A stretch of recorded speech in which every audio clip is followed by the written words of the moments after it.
आज अक्षय तृतीया है।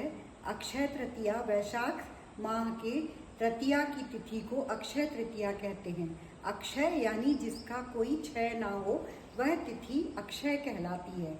यह तिथि इसलिए भी महत्वपूर्ण है क्योंकि आज के दिन समुद्र मंथन से लक्ष्मी जी का प्रागट्य हुआ था, यानी कि यह लक्ष्मी जी का जन्म दिवस भी है। इसी दिन परशुराम जयंती भी मनाई जाती है। परशुराम जी भी विष्णु जी के छठे अवतार कहे जाते हैं।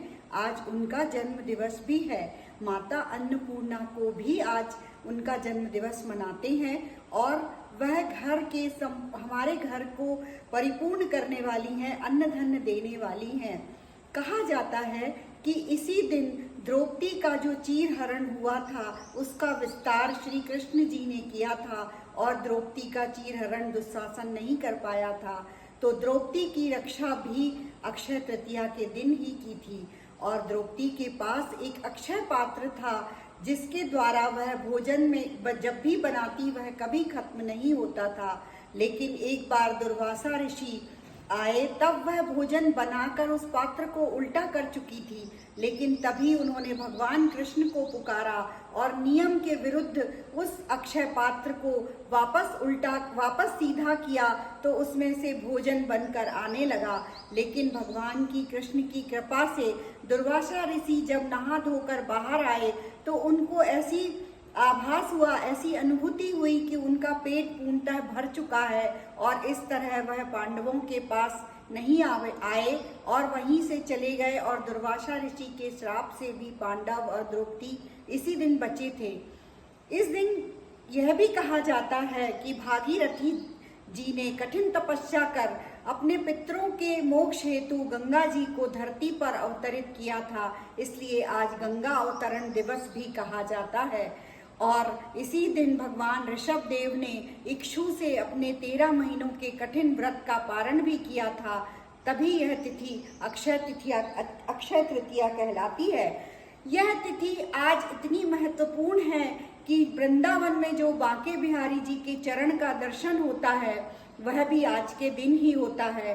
बद्रीनाथ धाम जो कि अत्यंत पवित्र हमारे 4 धामों में से एक है, ब्रह्म मुहूर्त में आज के दिन ही बद्रीनाथ के कपाट भी खुलते हैं। अतः यह तिथि हमारे हिंदू धर्म में, सनातन धर्म में बहुत महत्वपूर्ण है। आज महाभारत का रचना दिवस भी कहलाता है। इस दिन वेद व्यास जी ने महाभारत बोलना शुरू किया था और गणेश जी ने अपने एक दंत के द्वारा उसे लिखना शुरू किया था, इसीलिए गणेश जी को एक दंत भी कहा जाता है। अक्षय यानी जिसका क्षय ना हो, अतः इस दिन किया गया दान कभी उस दान का क्षय नहीं होता। अतः हमें आज कपड़ों का दान, अन्न का दान, धन का दान, फलों का दान, जल का दान आदि करना आवश्यक होता है। और यह हमारे सनातन धर्म में दान धर्म को विशेष महत्व भी दिया गया है। पक्षियों के लिए पानी की व्यवस्था करना यह भी महत्वपूर्ण होता है। इसके अलावा हम गृह में कुछ वस्तुएं यदि लाते हैं तो उससे हमारी समृद्धि बढ़ती है।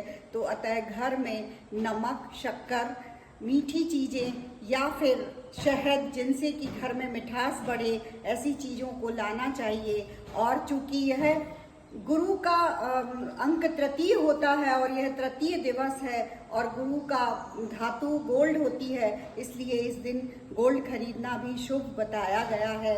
लेकिन हम अपनी राशि के अनुसार कुछ चीज़ें खरीद कर भी इस दिन को बहुत शुभ बना सकते हैं। अतः आप सभी को अक्षय तृतीया की बहुत बहुत बहुत शुभकामनाएं। अक्षय रहे धन आपका, अक्षय रहे सुख आपका, अक्षय रहे प्रेम आपका, अक्षय रहे स्वास्थ्य आपका। सभी को जय श्री कृष्णा। अक्षय तृतीया की बहुत बहुत शुभकामनाएं।